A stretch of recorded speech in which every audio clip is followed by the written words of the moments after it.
something I've been thinking about lately, and I really believe it is one of those truths that can change a person's life when they really let it in. And it's this: a better life doesn't happen by accident.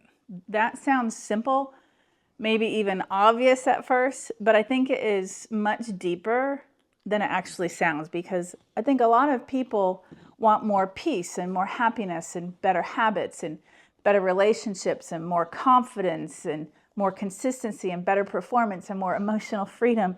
And yet a lot of them are kind of hoping that those things are just somehow going to happen, that they'll finally feel different, that life will calm down enough, that they'll wake up more motivated, that they'll just naturally start doing better, that the next season will be easier, that somehow with enough wanting, the change will arrive.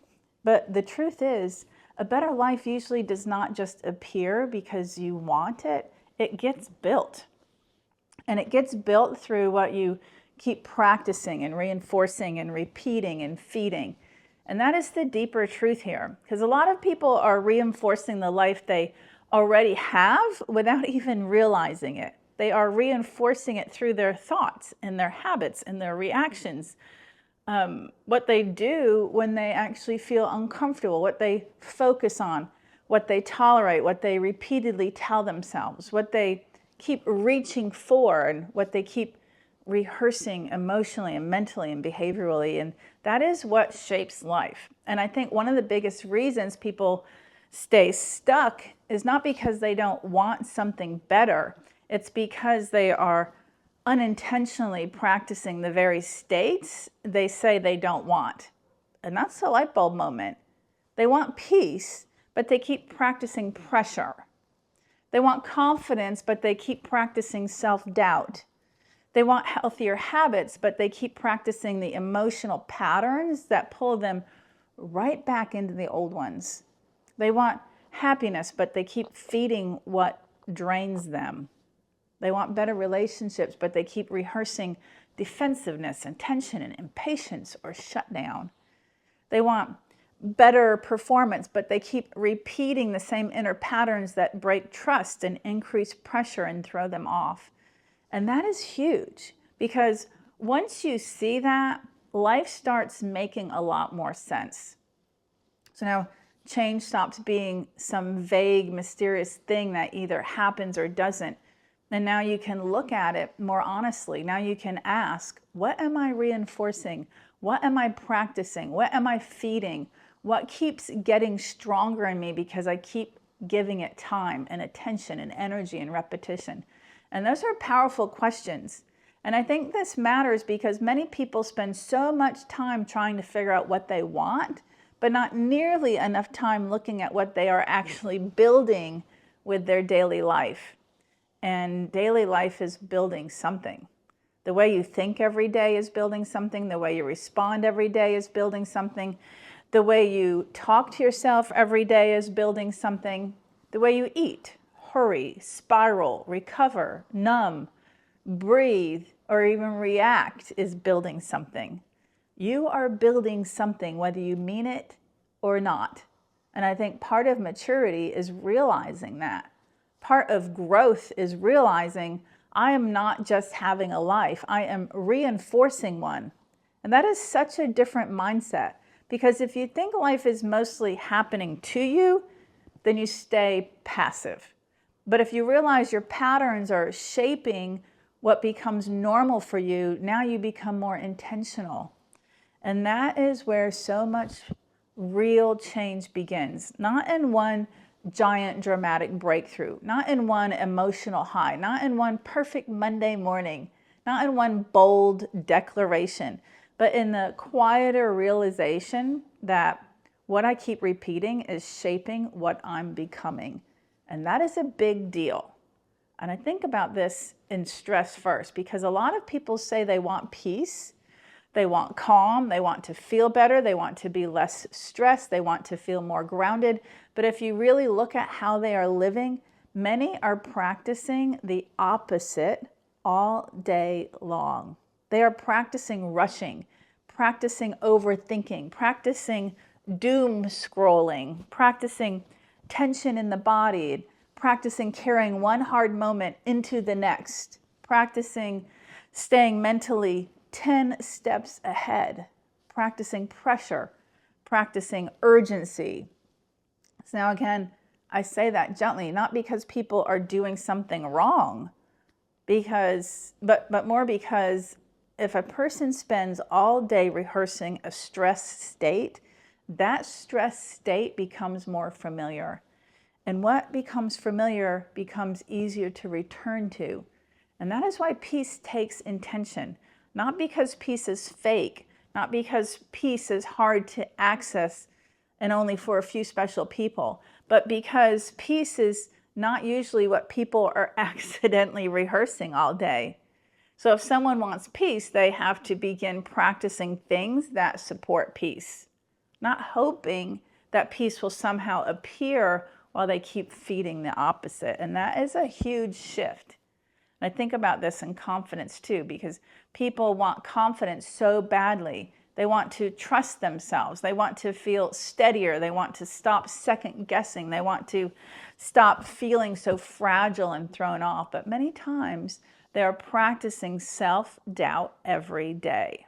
They replay what went wrong. They talk to themselves harshly. They question themselves. They make one mistake mean something big. They reinforce the idea that they can't trust themselves. They keep feeding thoughts and patterns that make them feel smaller.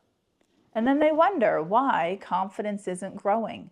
But confidence is not just something you wish for. It is something you reinforce.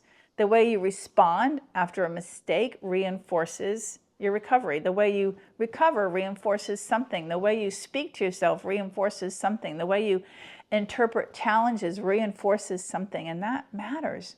And I think that gives people hope, because it means confidence is not some mysterious trait other people were born with. It means confidence can be built through what you keep practicing.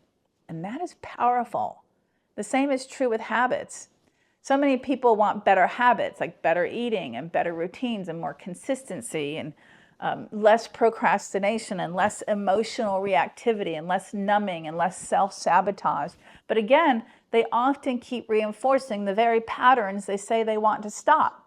And I think this is one of the most important truths in behavior change. People do not just have habits of action, they have habits of emotion, habits of thought, habits of response, habits of reaching, habits of recovering, habits of escaping. And that is why changing a behavior is not just about the behavior. It is about what the behavior is connected to. If someone always reaches for food when they feel emotionally off, that is not just a food habit, right? That is an emotional reinforcement pattern. And if someone always spirals when something goes wrong, that is not just a thinking habit. That is a rehearsed inner pattern.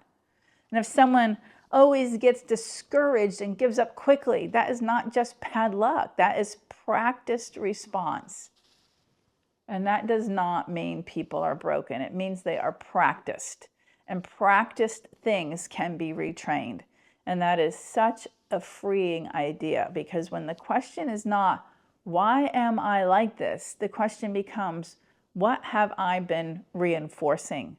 That is a much kinder and wiser question. And I think about this in relationships too, because people want better relationships, like more connection and more understanding, more closeness, more peace at home, more emotional safety.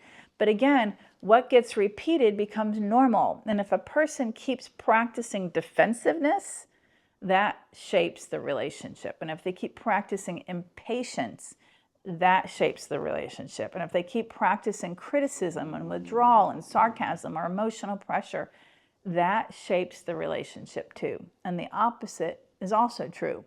If someone starts practicing pause, honesty, softness, listening, and slower reactions, that shapes the relationship in a different direction. And that is why daily reactions matter so much. Not because every moment has to be perfect, but because every repeated moment is strengthening something. And I think this is one reason so many people feel discouraged, because they underestimate the quiet power of repetition.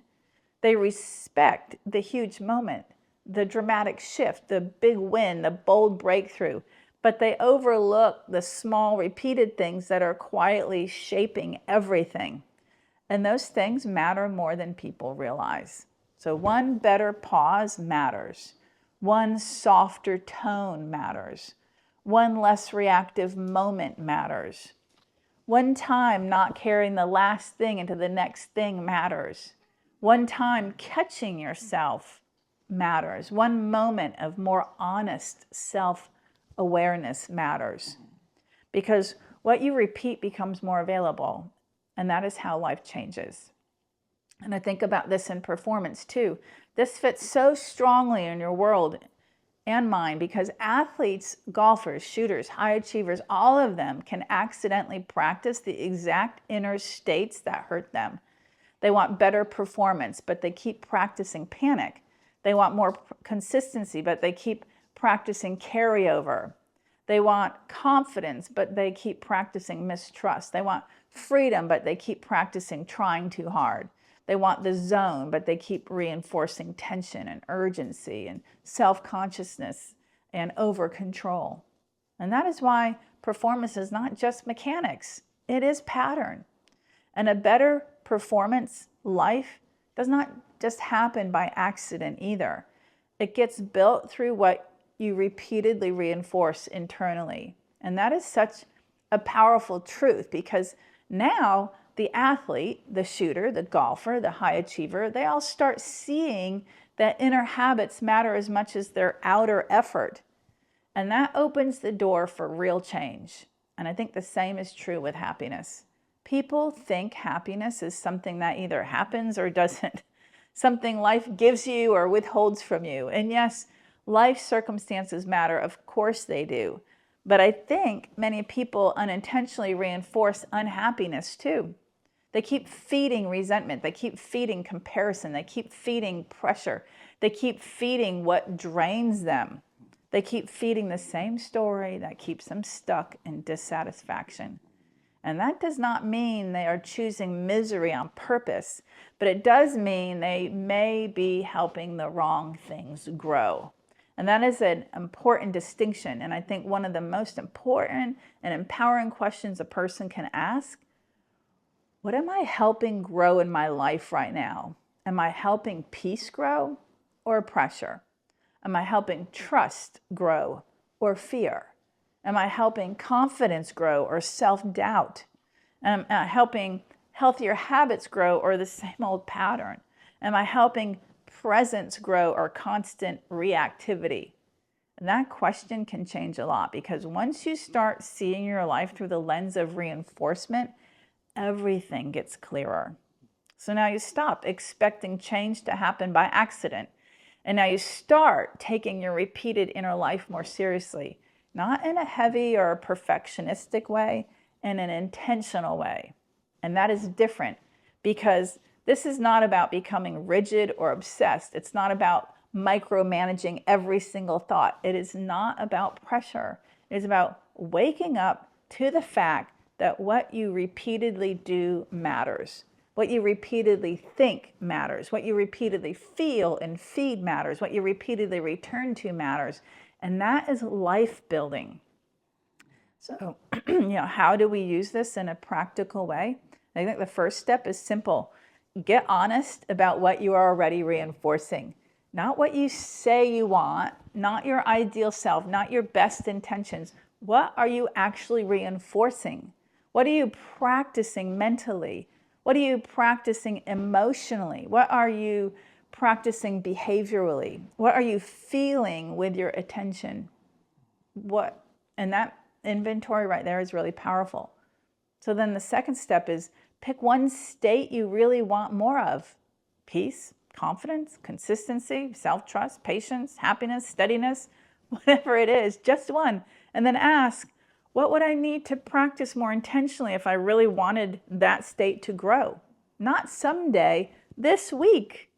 If I want more peace, what would I need to practice? And if I want more confidence, what would I need to stop reinforcing? And if I want better habits, what emotional patterns would I need to interrupt? And if I want more consistency, where am I still feeding the thing that breaks it? That is such useful work. And then the third step is choose one repeated action that supports the state you want. Just one. A pause, a breath, a softer tone, a better recovery after mistakes, a quicker interruption of the old pattern, a conscious moment of not feeding what hurts you, a choice to stop rehearsing the thing that is draining you. Just one. Because one repeated better action begins building something too. And that is the hopeful part. Because if repetition helped create the struggle, repetition can also help create the shift. And that is beautiful. It means change does not have to be magical. It does not have to be dramatic. It does not have to wait for some giant life event. It can begin right in the middle of ordinary life. And that is the good news. So if I were to leave you with one thing today, it would be this. A lot of people are waiting for a better life while continuing to practice the patterns that keep them in the same one. And once you see that, you stop waiting so passively. You start becoming more intentional, because a better life doesn't happen by accident. It gets built by what you keep reinforcing. And that means your thoughts matter, your habits matter, your attention matters, your reactions matter, your recovery matters, your patterns matter. You're reinforcing more than you realize. And once you wake up to that, you can start building something much better on purpose. So I hope that this makes sense to you. I hope this hits home for you. I am there to help you with this if you need that help. Just check out what I have. I have free web classes, online courses at dawngrant.com, and lots of hypnosis meditation audios to help you out. I'm here to help you.